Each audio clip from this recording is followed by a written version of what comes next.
সম্প্রতি ইন্ডিয়া.com বলেছে পার্বত্য চট্টগ্রাম হলো আর এক বেলুচিস্তান। অর্থাৎ পাকিস্তান থেকে বেলুচিস্তান যেমন স্বাধীন হতে চায়, পার্বত্য অঞ্চলও নাকি সেভাবে স্বাধীন হতে চায়।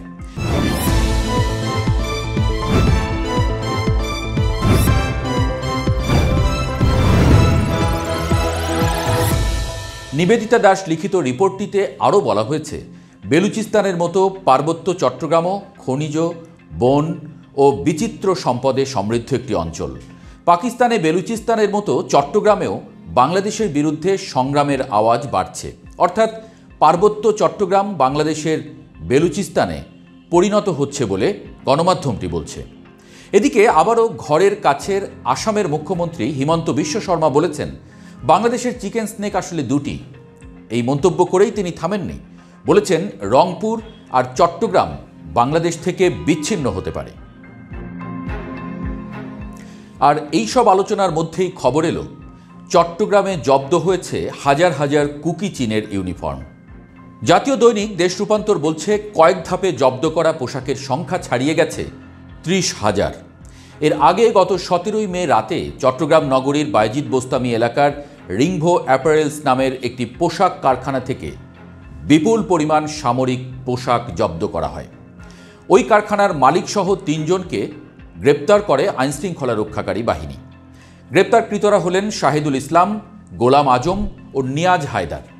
এদের মধ্যে শাহিদুল ইসলাম ওই কারখানার মালিক, অন্যরা এসব ইউনিফর্ম তৈরির কার্যাদেশ এনেছিলেন।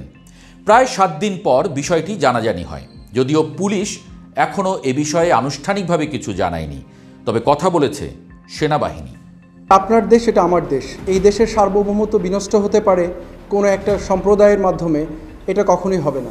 ৩০,০০০ ইউনিফর্মের বিষয়টি সামনে আসার পরে নতুন করে আলোচনায় এসেছে কুকি চীন ন্যাশনাল ফ্রন্ট বা KNF, যে সংগঠনটিকে আগে কেবল পার্বত্য এলাকার বম সম্প্রদায়ের একটি ক্ষুদ্র চরমপন্থী গোষ্ঠী হিসেবে দেখা হতো।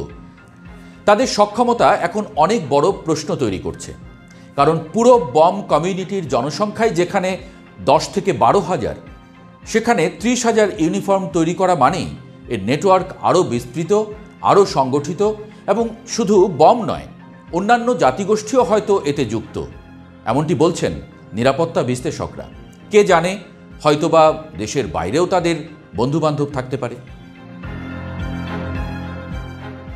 এই মুহূর্তে পাহাড়ে কোটি কোটি টাকা উঠছে। জব্দ হওয়া ইউনিফর্মগুলো তৈরির জন্যই নাকি ২ কোটি টাকার চুক্তি হয়েছিল। শুধু পোশাকেই যদি এমন বাজেট থাকে, তাহলে অস্ত্র, গোলাবারুদ, লজিস্টিক্স বা প্রশিক্ষণ, এইসব খাতে কত বাজেট বরাদ্দ হয়েছে সেটা সহজেই অনুমান করা যায় কি?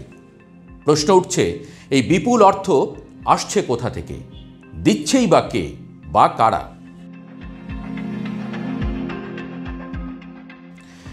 এখানে এসেই যায় আন্তর্জাতিক ষড়যন্ত্রের সন্দেহ। মিয়ানমারে চলমান সংঘাত, ভারতের উত্তর পূর্বাঞ্চলে কুকি বনাম মেইতেই দাঙ্গা এবং একই সঙ্গে পার্বত্য চট্টগ্রামের ভিতরে KNF-এর মতো সংগঠনের উত্থান, সব মিলিয়ে এটা এখন আর স্থানীয় কোনো বিচ্ছিন্নতাবাদ নয়, বরং রিজিওনাল জিও পলিটিক্সের অংশ হয়ে উঠছে বলে বিশেষজ্ঞদের ধারণা। বিশেষজ্ঞরা বলছেন, KNF শুধু অস্ত্রধারী গ্রুপ নয়, এটি এখন একটি সংগঠিত মিলিটারি ফোর্সের রূপ নিয়েছে। প্রশিক্ষণ, রিক্রুটমেন্ট, লজিস্টিক সাপোর্ট সবই একদম মিলিটারি স্টাইল। যেভাবে পোশাক তৈরি হয়েছে তা দেখে অনুমান করা যায় এগুলোর পরিকল্পনা হুট করে করা হয়নি। এর পেছনে মাস্টার প্ল্যান এবং লম্বা সময় ধরে প্রস্তুতি রয়েছে। জানা যায় KNF মূলত বম, পাংখোয়া, লুসাই, খুমি, ম্রো ও খিয়াং জাতিগোষ্ঠীর প্রতিনিধিত্বকারী একটি সশস্ত্র সংগঠন, যা ২০১৭ সালে নাথান বমের নেতৃত্বে প্রতিষ্ঠিত হয়। তবে ম্রো, লুসাই, খুমি, খিয়াং এবং পাংখোয়া জনগোষ্ঠীর কেউ KNF বা অন্য কোনো জঙ্গি গোষ্ঠীর সদস্য নয় বলে ওই গোষ্ঠীগুলোর নেতারা জানিয়েছিলেন।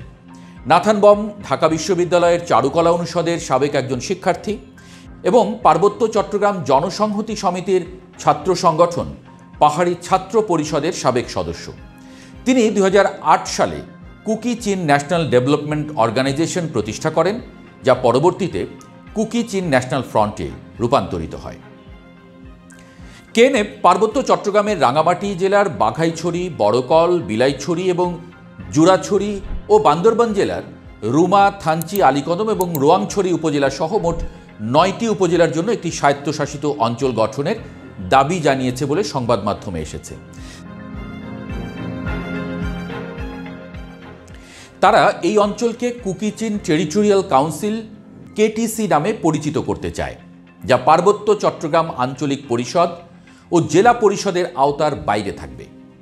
তাদের 6 দফা দাবির মধ্যে রয়েছে কেটিসির অধীনে ভূমি অধিকার ও পর্যটন নিয়ন্ত্রণ, নতুন পুলিশ প্রশাসন গঠন, কেএনএফ সদস্যদের সাধারণ ক্ষমা প্রদান, শরণার্থীদের পুনর্বাসন এবং কুকি চিন আর্মড ব্যাটালিয়ন গঠন করা। কেএনএফের অর্থায়ন এবং অস্ত্রের উৎস নিয়ে প্রশ্ন উঠেছে। তারা মিয়ানমারের কাচিন রাজ্য এবং ভারতের মণিপুর রাজ্যের বিদ্রোহী গোষ্ঠীগুলোর সঙ্গে সম্পর্ক বজায় রাখে বলে অনেকে বলেন। এছাড়া KNF Jamaatul answer feel Hindal সার্কিয়ার মতো জঙ্গি সংগঠনের সদস্যদের প্রশিক্ষণ দিয়ে অর্থ উপার্জন করেছে বলেও জানিয়েছে নিরাপত্তা বাহিনী। এরই মধ্যে নতুন করে উদ্বেগ তৈরি করেছে আরাকান আর্মির প্রবেশ। মিয়ানমারের এই বিদ্রোহী গোষ্ঠী এখন বাংলাদেশে হরহামেশা অনুপ্রবেশ করছে। এমনকি সামাজিক যোগাযোগ মাধ্যমে ছড়িয়ে পড়া ভিডিও ছবিতে দেখা যাচ্ছে তারা এখানে এসে বিয়ে করছে, সংসার করছে, এমনকি স্থানীয়দের সঙ্গে মিশে যাচ্ছে। তাদের অনেকেই কুকি চিনদের সঙ্গে মিলে চলাফেরা করছে। এই সংমিশ্রণ কতটা নিরাপদ আসলে? কে দেবে নিশ্চয়তা যে তারা মিলেমিশে বাংলাদেশের বিরুদ্ধে নতুন কোনো ষড়যন্ত্র করছে না? পাহাড়ে অশান্তি এখন শুধু সীমিত আকারে নেই। কিছুদিন আগেও চট্টগ্রাম বিশ্ববিদ্যালয়ের কয়েকজন শিক্ষার্থীকে অপহরণের ঘটনা ঘটেছে। এর আগে বান্দরবান, রাঙামাটি, খাগড়াছড়ি অঞ্চলে পর্যটকদের উপরে হামলার ঝুঁকি বাড়ায় বেশ কিছু এলাকা পর্যটকদের জন্য বন্ধ করে দেওয়া হয়। পাহাড় যেন ঘন কুয়াশায় ঢেকে আছে, অদেখা অজানা আতঙ্কে। বিশ্লেষকরা বলছেন, এত সব তথ্য সামনে আসার পর আর সন্দেহ থাকে না যে কেএনএফ এখন শুধু স্বায়ত্তশাসনের দাবি জানানো একটি আন্দোলন নয়, এটি অস্ত্র, অর্থ ও প্রশিক্ষণে সমৃদ্ধ একটি মিলিটারি ফোর্স, এবং সেটি বাংলাদেশের ভেতরে, বাংলাদেশের ভূখণ্ডে। এখানেই সবচেয়ে বড় হুমকি।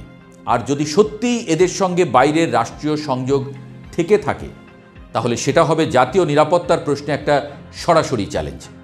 তারা বলছেন, পাহাড়কে ধরে রাখতে হলে সর্বোচ্চ সতর্ক হতে হবে বাংলাদেশকে, নয়তো ঘোর বিপদে পড়তে পারে এই অঞ্চল।